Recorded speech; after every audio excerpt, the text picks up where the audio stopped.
मेरे सामने को तू आ जा रे मिया, मेरे सामने को तू आ जा रे मिया, मेरे सामने को तू आ जा रे मिया, मेरे सामने को तू आ जा रे मिया, सलोने के दे तो समा जा रे मिया, सलोने के दे तो समा जा रे मिया, सलोने के दे समा जा रे मिया, मेरे सामने को तू आ जा रे मिया, मेरे सामने को तू आ जा रे मिया, दोनों से आँखें उलीली हुई है, दिलों से आँखें, दिलों से आँखें, दिलों से आँखें उलीली हुई है, पूरी रात की आशना जारी मिया, पूरी रात की आशना जारी मिया, मेरे सामने वो तू आ जारी मिया, मेरे सामने वो तू आ जारी मिया, मेरे सामने वो तू आ जारी मिया।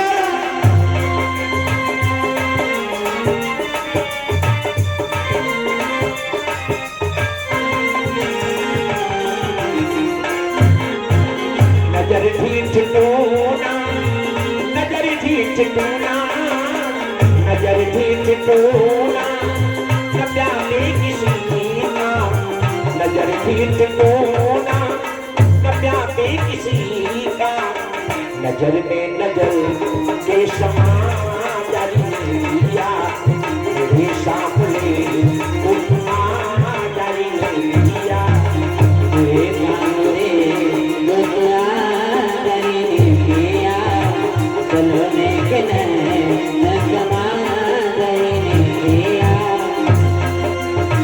भुला देना गोविंद जो भूलना है, भुला देना गोविंद जो भूलना है, पूरी रात की आशना जारी मिया, झरोखे में इनके समा जारी मिया, सलोने के नए जो समा जारी मिया, मेरे सामने वो तू आ जारी मिया। माँ यशोदा थपकी देकर भगवान कृष्ण को सुला रही थी। भगवान कृष्ण ने सोचा कि लाओ सोई जाए, बनावटी सोए।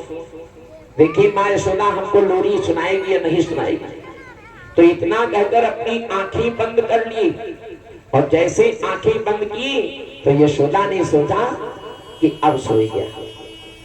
झट से अपना आंचल मुख पर डाले, और जैसे माँ यशोदा सोने चली तो भगवान उठ करके बैठ गए, और जैसे उठकर बैठे माँ यशोदा ने देखा उठे बैठे, बोली आप उठकर बैठ क्यों गए? हाँ माते आपसे मैंने कहा था जब तक लोरी सुनाओगी तब तक हम सोएंगे, और देखो लोरी बंद कर दिया तो हम जागे। यशोदा ने कहा रात ज्यादा होगी, सो जाओ, चलो सो। भक्तों आज थपकी देकर सुनाती है, लेकिन भगवान कृष्ण बार बार उठ करके बैठ जाते हैं। कार्तिक मास है, तिथि अष्टमी है, और अचानक भगवान कृष्ण की नजर चंद्रमा पर पड़ गई। आधी रात हो गई थी, चंद्रमा उदय हो रहा था। भगवान कृष्ण बोले माते ये लाल लाल आकाश में क्या उदय हो रहा है? माँ यशोदा ने कहा बेटा ये चंदा मामा है। और जैसे यशोदा के मुख से निकला चंदा मामा तो चिल्लाए भगवान कृष्ण। माँ यशोदा को लिपट गए कि बचाए लो माते, नहीं तो ये मामा हमको मारेगा। यशोदा ने सोचा मेरा श्याम डर जाएगा, तो चट से हृदय से लगाई कि किस मामा की बात करते हो? का एक मामा मेरे लिए बड़े बड़े राक्षस दे जाता था, माते ये मामा आएगा तो बड़ी पिटाई हमारी करेगा। मुख चूमा भगवान कृष्ण का माँ यशोदा ने और कहा बेटा ये मामा पिटाई नहीं करता, ये मामा तुम्हारे लिए दूध भात लाता है, माखन मिश्री लाता है, सुंदर लोरी गाकर सुनाता है, इतनी मीठी मीठी लोरी गाता और यहाँ नहीं कटोरे में दूध भात भर करके लाता। भगवान कृष्ण जैसे इतना सुने तो बोले माते कहा क्या है, चंदा मामा बुलाए दो, अब हम उससे दूध भात खाएंगे, दूध भात खाने के बाद सो जाएंगे। यशोदा ने कहा ले, एक बात छोड़ता दूसरी पकड़ लेता। और चंदा मामा मांगते, यशोदा मां से बोले नहीं दोगी तो हम आंगन में लौटने लगेंगे। आधी रात थी, तुरंत बद्दो आसन छोड़ दिया जिस पर सोए रहे थे, आंगन में उतर करके लौटना प्रारंभ कर दिए। और जैसे लौटते यशोदा ने पूछा लौटते क्यों, तो बोले चंदा लाए तो। भगवान भोलेनाथ आधी रात में ताड़ी पीट कर कैलाश पर हंस पड़े। पार्वती जी ने कहा का नशा ज्यादा हो क्या? कहा कैसा नशा? कहा तुम ताड़ी काहे बजाए रहे हो रात में, मालूम होता नशा ज्यादा हो गया। भोलेनाथ ने कहा देवी नशा नहीं है। कहा तो आधी रात में काहे ताड़ी बजाते? कहा हम यहां से उस लीला घर की लीला देख रहे हैं। पार्वती जी ने कहा तो आधी रात में लीला कौन कर रहे हैं? अरे आधी रात में ही तो उसकी लीला, बड़ी विचित्र लीला है। देखो आंगन में लौट रहा है, माँ यशोदा से चंदा मांग रहा, बेचारी वो चंदा कहाँ पावे? हम हो जो होते हमारे माथे पर हर समय चंद्रमा रहता, उतार करके दे देते, लेकिन वो बेचारी कहाँ से पावे? अब देखो नाच रहा है, इधर उधर भाग रहा है, माँ यशोदा मनाई रही। पार्वती जी ने कहा हमको भी दिखाओ।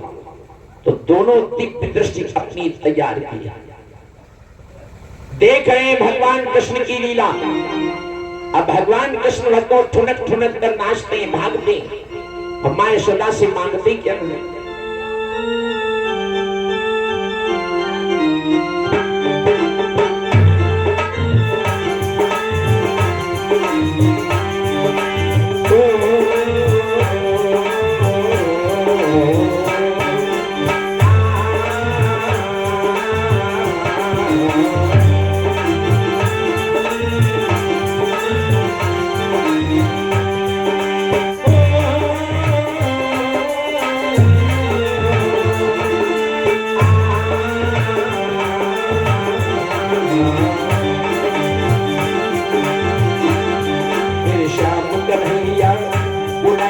यशोदा हो मैया, मेरे श्याम कन्हैया बुलाए तुम्हें यशोदा हो मैया। लाले मैया को छोटा चंद्रमा, श्याम कन्हैया बुलाए तुम्हें यशोदा हो मैया। श्याम कन्हैया बुलाए तुम्हें यशोदा हो मैया। लाले मैया को छोटा चंद्रमा, श्याम कन्हैया बुलाए तुम्हें यशोदा हो मैया।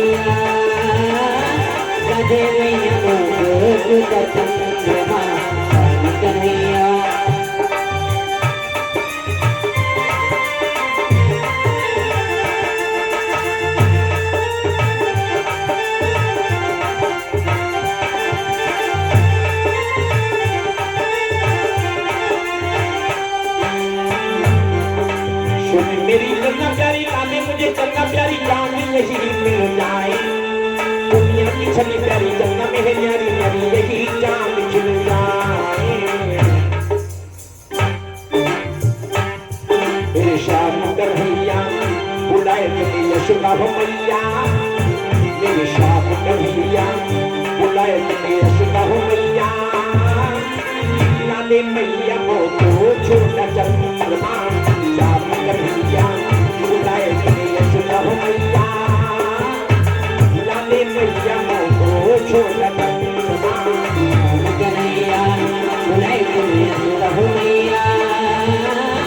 लाले मैया को छोटा चंद्रमा। भगवान कृष्ण स्वयं बुलाने लगे, आजा रे चंदा मामा आजा, आजा रे चंदा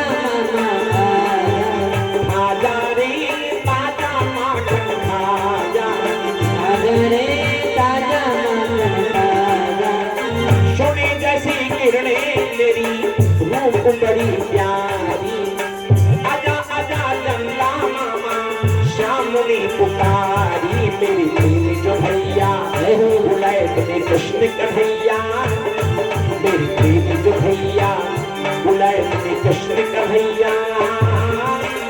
लाले मैया मोको छोटा चंद्रमा मेरे श्याम कन्हैया, बुलाए तुम्हें यशोदा हो मैया। लाले मैया मोको छोटा चंद्रमा मेरे श्याम कन्हैया, मेरे श्याम कन्हैया, मेरे श्याम कन्हैया। माँ यशोदा के आंगन की लीला भगवान शिव पार्वती जी के साथ देख रहे हैं। भगवान कृष्ण घुटनों के बल आंगन में भाग रहे हैं। यशोदा मनाती है तो कहती है हमको चंदा ला दो। पूरी रात भगवान कृष्ण को रोते रोते बीत रही है। अचानक नंद को आवाज सुनाई पड़ी तो अपनी गैयों से आज दौड़े, किवाड़े खटखटाए, हे यशोदा। यशोदा ने कहा बोलो, कहा मेरा श्याम पूरी रात रोते रोते क्यों बिता रहा। यशोदा ने कहा आप आई करके देखो। कहीं कहता है मेरे दूसरा बालक है उसको मैं सुलाने जाती हूं, कहीं कहता है लाल झबली नाई पहनेंगे काली झबली पहनाओ, कहीं कहता है चंदा मंगाए दो। अब देखो आकर के क्या करता। किवाड़े खोला, बाबा नंद पहुंचे, बेटा क्या है। तो भगवान बोले बड़े तोतरी भाषा में, बाबा कहा क्या है, कहा चंदा ले। अरे तू रोते क्यों, चंदा मंगवा देंगे। अब जैसे ही इतना कहा तो भगवान कृष्ण बाबा की गोद में आ गए। बाबा आप चंदा मंगवा दोगे, हाँ हाँ मंगवा देंगे, लेकिन भाई रोना बंद करो। भगवान कृष्ण रोना बंद कर दिए कि बाबा यदि आप चंदा मंगाए दोगे तो हम तुम्हारे पास ही सोया करेंगे रोज, हम यशोदा मां के पास नहीं सोएंगे, आप चंदा मंगा दो। बाबा नंद ने कहा चंदा आएगा तो छूओगे तो नहीं। कहा बाबा छूने से क्या होता। कहे मामा है भाग जाता है। भगवान कृष्ण ने कहा बाबा आपो मामा कहते हो, यशोदा मां भैया मामा कहती है, तो ये सारे संसार का मामा कैसे हो गया, हमारा कौन है। कहा तुम्हारा भी मामा। कहा बाबा तो ये सबका मामा कैसे हो गया। कहा बेटा एक बार देवता और दैत्य आपस में मिल करके सागर का मंथन की। कहा तो कहा सागर जब मंथन हुआ तो उसमें पहले लक्ष्मी जी निकली, लक्ष्मी जी के बाद चंद्रमा निकला, तो लक्ष्मी सारे संसार की माँ है, और उसी सागर से चंद्रमा निकला तो लक्ष्मी जी का भाई हो गया। तो इसलिए ये सारे संसार का मामा है, क्योंकि माँ का भाई जो होता है वो मामा होता है। तो ये सारे संसार का मामा है, वह छूओगे तो भाग जाता है। भगवान कृष्ण ने कहा बाबा बुलाए दो, हम छुएंगे नहीं। यशोदा से बाबा नंद बोले कि तुम जाओ कटोरा में दूध भात ले आओ, और कृष्ण जान न पावे। अरे वो क्या नहीं जान पाएगा, लेकिन फिर भी लीला घर की लीला। बाबा नंद एक थाली में पानी रख दिए और पानी में झकाई रहे कि वो देखो चंदा आ गया। भगवान कृष्ण देख रहे हैं, हाँ हाँ बाबा हमारे चंदा मंगवा दी, और मैया हमारी चंदा नहीं लाती, अब हम माँ की गोद में कभी नहीं सोएंगे। और तब के यशोदा ने चुपके से बंतों जाकर के कटोरा दूध भात कर दिया। बाबा नंद बोले देखो आया चंदा, ये देखो दूध भात भी लाया। अब भगवान कृष्ण के मुख में खिलाते हैं। भगवान शंकर जी हाथ नंद के जोड़ते हैं कि तू कौन है जो जगत परमात्मा को भोजन कराएगा।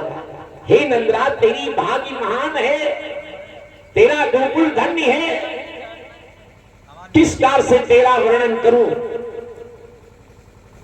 भगवान कृष्ण को दूध भात खिलाया और इसके बाद कहा आप चंदा देखो बेटा जाए रहा, थाली का पानी ना डाला, चंदा चला गया। भगवान कृष्ण बोले बाबा अब हम तुम्हारे पास ही सोया करेंगे, हम मैया के पास नहीं सोएंगे। यशोदा ने कहा थोड़ी रात रह गई, कहीं जाकर के सो। अब थोड़ी रात बाकी है, आधी रात के उपरांत प्यारे रात हो गई। माँ यशोदा अपने श्याम को नंद की गोद में डाल दी और नंदराज अपनी गैयों के बीच में भगवान कृष्ण को लेकर आए। बोले सो जाओ बेटा, राती थोड़ी रह गई। भगवान कृष्ण बोले बाबा। कहा बाबा बाबा क्यों लगाए हो, सो जाओ। कहा बाबा। नंद ने कहा क्या है? कहा मनसखा भैया कहा करता है तुमको कहानी बहुत बढ़िया मालूम। कहानी अब आधी रात में नहीं सुनी जाती है, चलो सो जाओ। आधी रात में कहानी नहीं सुनते बालक। कहा बाबा काहे नहीं सुनते? बाबा आधी रात में बालक कहानी काहे नहीं सुनते? नंद के मुख से निकला मामा रास्ता भूल जाता कि सवेरे बाहर जो लड़का कहानी सुनता है उसका मामा रास्ता भूल जाता। तो भगवान कृष्ण उसकर बैठ गए। अरे बाबा तो जरूर सुनाई दो, मेरा मामा कंस रास्ता भूल जाएगा, इधर आने की चेष्टा करेगा, उधर चला जाएगा काशीपुरी की तरफ और यहाँ आ नहीं पाएगा। तो बाबा एक हमको कहानी जरूर सुनाई दो। बाबा नंद ने कहा तो बातें पकड़ लेता, कैसे से बातें करे, हर बात पकड़ लेता, और करे तो क्या करे? कहानी सुनाने लगे। बैठा फिर कहानी सुनो। और कहानी सुनाने लगे कि बेटा अयोध्या नगरी में एक राजा दशरथ थे, कई रानियां थी, कई वर्ष बीत गए, उनके संतान नहीं हुई। कहा बाबा फिर? कहा फिर उन्होंने गुरु के पास जाकर स्तुति किया तो गुरु ने कहा राजन आप उत्कृष्ट यज्ञ करो। संगी ऋषि बुला करके वशिष्ठ ने उत्कृष्ट यज्ञ दशरथ के हाथों करवाया। उसमें बेटा फल प्राप्त हुआ और उस फल के द्वारा 3 रानियों ने प्रसाद खाया तो गर्भ अवस्था में हुई और उन 3 रानियों के द्वारा सुमित्रा के बेटा 2 पुत्र हुए और एक पुत्र कौशल्या के और एक पुत्र कैकेयी के। 4 पुत्र महाराज दशरथ के आंगन में हुए। कहा बाबा उनके नाम क्या थे? कहा राम लक्ष्मण भरत शत्रुघ्न। ये भरत जी कैकेयी के पुत्र हैं, शत्रुघ्न सुमित्रा के पुत्र हैं। जोड़ी मिल गई। सुमित्रा ने एक एक पुत्र सेवा में दोनों के लगा दिया। कुछ दिनों के बाद राम जी वशिष्ठ के बाद विद्यार्जन करने गए और ये 15 दिन के अंदर बेटा सारी विद्या सीख ली। भगवान कृष्ण ने कहा तब तो बड़े राम जी ज्ञानी थे जो ऐसी ऐसी विद्याएं कठिन वशिष्ठ जी की ये 15 दिन में कैसे ग्रहण कर लिए? कहा अवतार थे बेटा। और जब विद्या ग्रहण करके आए तो एक दिन विश्वामित्र जी महाराज दशरथ से राम की याचना की। कहा हमारी एक यज्ञ पूर्ति करवा दे राम जी। राम जी जंगल में दशरथ के द्वारा आज विश्वामित्र के साथ पहुंचाए गए। वहां पर ताड़का नाम राक्षसी को उन्होंने विनाश किया और इसके बाद 25,000 राक्षसों के साथ में मारीच स्वभाव रहे थे। वशिष्ठ की विद्या के द्वारा इन्होंने मारीच स्वभाव का सफाया किया। मारीच के एक बाण मारा तो लंकापुरी में जाकर गिरा। 7 दिवस के बाद उसकी बेटा मूर्छा जाती और लक्ष्मण ने छोटे छोटे राक्षसों को मार करके नष्ट कर दिया। विश्वामित्र की यज्ञ पूर्ति हुई। फिर विश्वामित्र जी राम लक्ष्मण को जनकपुर लेकर गए। कृष्ण ने कहा बाबा जनकपुर में क्या था? कहा जनकपुर में महाराज जनक के एक पुत्री जन्मी, हलमुख यज्ञ के द्वारा धरती से प्रकट हुई। उसका नाम नारद जी ने सीता रखा। जनकपुरी में एक शिव धनुष रखा था, उसको बेटा कोई उठाए नहीं पाता था। एक दिन हंसते हंसते सीता ने वो धनुष को उठा दिया।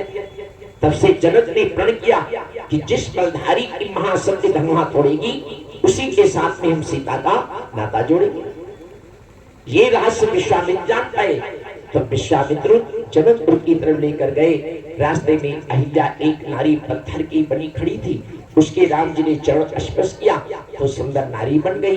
फिर जाकर के जनकपुर पहुंचे और जनकपुरी में अनेक मानी राजाओं का उन्होंने मान गिरा दिया।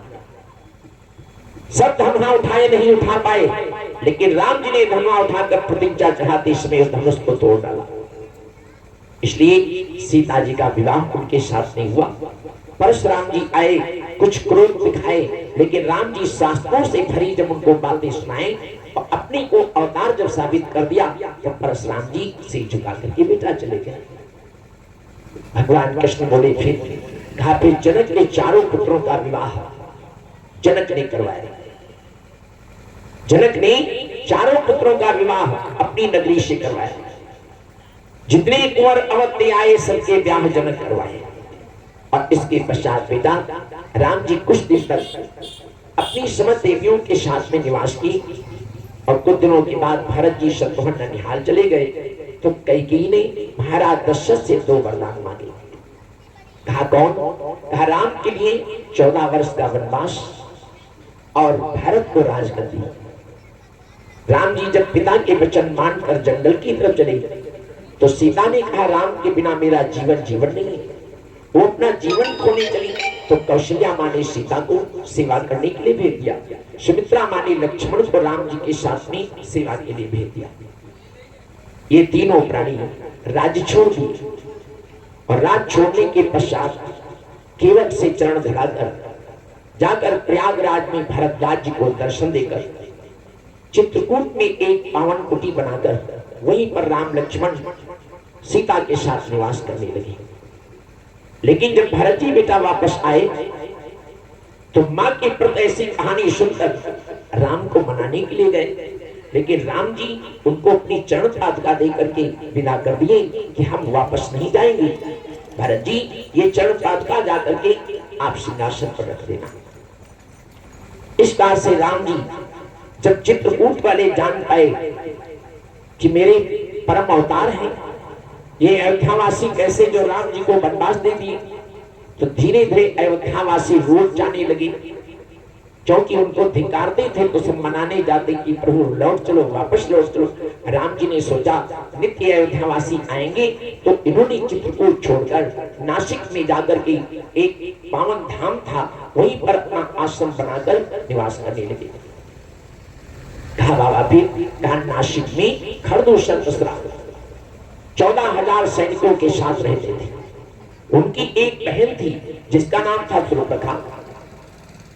एक दिन वो सुरप्रखा राम जी को देखी तो उसने आसक्ति पैदा किया कि मेरे से विवाह कर लो। राम जी बोले हम विवाहित हैं, हमारे छोटे भाई के पास जाओ।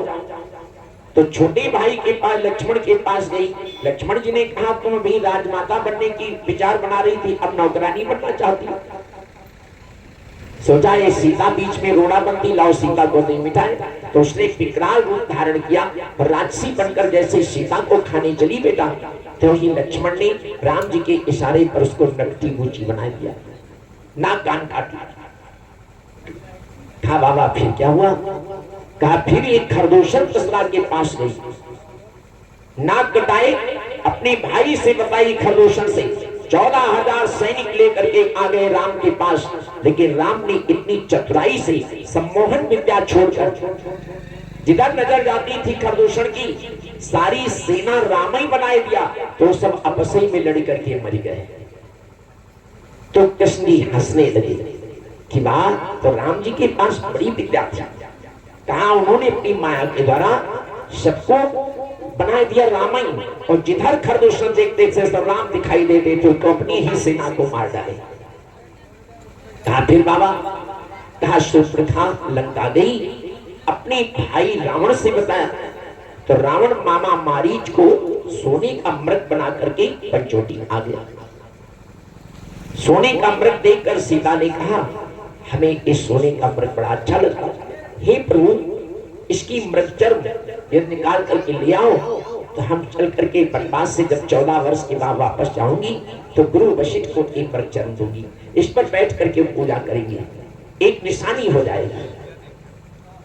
राम जी गुरु के प्रति सेवा समझकर तत्काल धनुष मार लेकर उस मायावी मृग का पीछा करने लगे।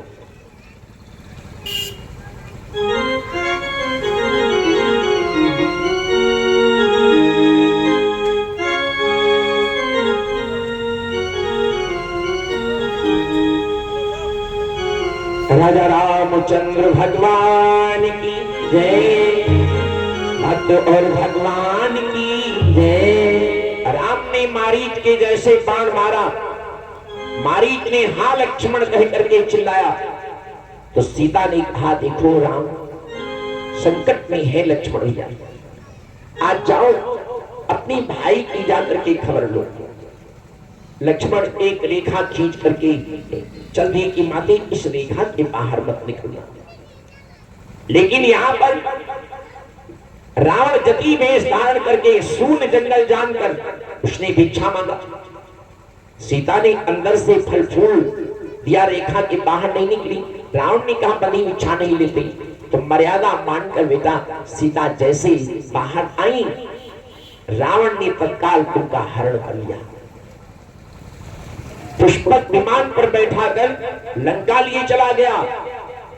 अब कृष्ण करिया हूं हां करते हैं, आंखी निकाले केवल नंद बाबा को देख रहे। नंद ने कहा इसको क्या हो गया? बोले बेटा कहानी नहीं सुन रहे हो? तो कुछ नहीं बोले। अब बाबा नंद हिलाने लगे कि बेटा तुम्हें क्या हो गया? तो मुख से निकला बाबा क्या सीता हरण हो गया? नंद ने कहा बेटा हो गया। डरते बोले तो बड़े जोर से चिल्लाए बाबा क्या सीता हरण हो गया? कहा बेटा हाँ हो गया, लाओ मेरा धनुष बाण। जब तक रावण का परिवार विनाश नहीं होगा अन्न जल कुछ नहीं ग्रहण करेंगे। अब भगवान कृष्ण छलने लगे कि मेरा धनुष बाण दो। बाबा नंद दोनों हाथ पकड़े कि बेटा हम कथा सुना रहे हैं, बेटा हम कथा सुना रहे हैं। अरे रुको बेटा हम कथा सुनाते हैं। भगवान कृष्ण को पकड़कर अपने हृदय से लगा लिए बाबा नंद। कृष्ण की धुकधुकी चल रही है। भगवान कृष्ण बोल पड़े बाबा अब हमें कथा नहीं सुनेंगे, बंद कर दो ये कथा। इतना कहकर भगवान कृष्ण अपनी आंखें बंद कर लिए, निद्रा में हो गए। और भगवान जब सोने लगे तो बाबा नंद की नींद हजम। अब बार बार कृष्ण को देखते बाबा नंद क्या कह रहे हैं? त्रेता का राम मेरे घर में क्या मोहन बनकर आया।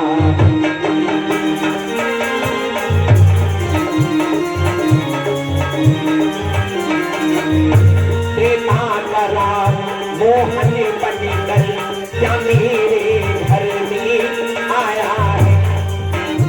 लीलाधर की लीला को ये तो समझ नहीं पाया है। लीलाधर की लीला जाने कुछ तो समझ नहीं पाया है।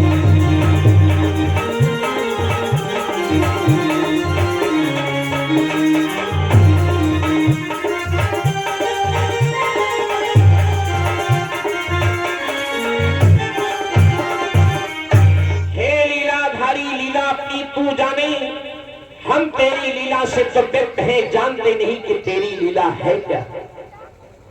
क्षमा करना प्रभु, मुझे अब विश्वास हो गया कि तू मेरे आंगन में साधारण बालक नहीं है। हे लीलाधर अपनी लीला आप ही जाने। नंद की नींद हजम हो गई। पूरी रात नंद जागते रहे। सवेरा हुआ, मां यशोदा स्नान ध्यान करके भवन से बाहर निकली। बाबा नंद कृष्ण के मुख को देख रहे थे। अभी कृष्ण कन्हैया सोए करके नहीं जाते। यशोदा ने कहा क्या हुआ? आज डरे डरे कुछ देख रहे हो? नंद ने कहा देवी ये मेरे आंगन में साधारण बालक नहीं है। मुझसे रात में इसने कथा सुनी, मैंने दशरथ के राम की कथा सुनाई, लेकिन ये तत्काल हमसे धनुष मांगने लगा कि मुझे धनुष दो, मैं रावण का परिवार विनाश करूंगा। उछल रहा था देवी, पता नहीं कैसे मैंने इसको शांत किया। यशोदा ने कहा तुमने तो केवल इसकी कहानी सुना और सुनाया, केवल देखा, लेकिन क्या बताएं हमने इसके मुख में उस दिन माटी खा लिया। तो माटी खाया तो तीनों लोक दिखाई पड़े। मेरी समझ में आता है कि कोई अवतार ही है, लेकिन बेचारे किसी से कहते तो नगर के लोग गोकुल के लोग मानते। गूंगा प्राणी खाए ले फल और मीठा फल खाए स्वाद किसी से न बताए पाओगे। अब नंदराज किसी से कहते तो कोई मानता ही नहीं। बाबा नंद जान गए कि ये मेरा अवतार कोई भवन में है। यशोदा भी समझ गई। एक दिन का दृष्टांत है, मां यशोदा ने भगवान कृष्ण को भोजन करा करके रात्रि में सुलाया, और रात्रि में जब सुलाया तो यशोदा थपकी देकर कृष्ण को सुला ली। भगवान यशोदा के सीने पर अपना शीश रखकर सो रहे थे, और इतने में देवकी मां कंस के बंदी ग्रह में वसुदेव से बोल पड़ी कि स्वामी, मेरा श्याम अब कितना सियाना हो गया है। वसुदेव कहते हैं घुटनों से चलने लगा होगा। देवकी ने कहा अब मेरा श्याम बोलता भी होगा। हाँ देवी, बोलता